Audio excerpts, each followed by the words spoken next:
So, this man has been in pain for as long as he can remember.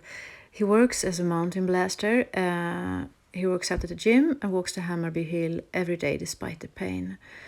The examination shows that he's sensitive to rotational and extension forces in the lumbar spine. He has a favorite segment in the lower back where there is excessive mobility. This is the site of the relative flexibility.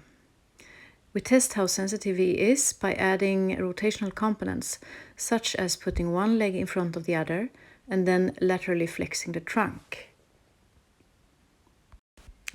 We also note that he's stiff in the thoracic spine. He's asked to bend forward, and we note how he uses his hips in bending and rising from a forward bent position. And note if he experiences any pain in the movement. We note that the hips are not working so well on the way back from the forward bent position, and he compensates for this by extending the lumbar spine, which in turn provokes the pain. We also note that he has increased stiffness in the latissimus dorsi. We test the stiffness of this muscle by having him stand with his back against the wall, press his back against the wall and raise his arms with the shoulder joints in full external rotation. He can only raise his arms all the way up if he is allowed to arch his back.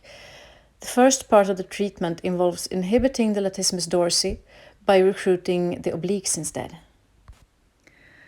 The obliques have a postural function, and when they have not been recruited with the right timing and strength during everyday stress and heavy work, he has compensated with the latissimus dorsi.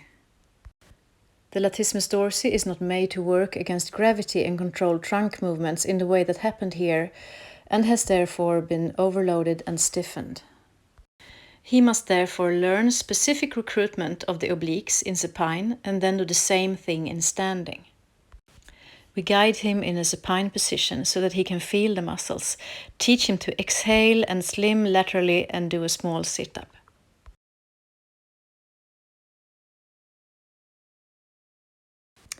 A slight pre-activation of the obliques while standing is enough for them to start taking postural loads.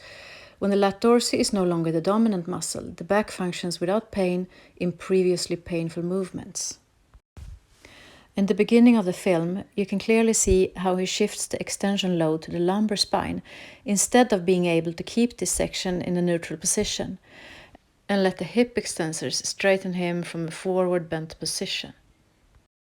The role of the obliques in this control of the lumbar spine is very important. Så får du gå till Sofia. Sofia, Let's do it. under fettet är det hårt. Ja, det är hårt. Det ser jag. Ja.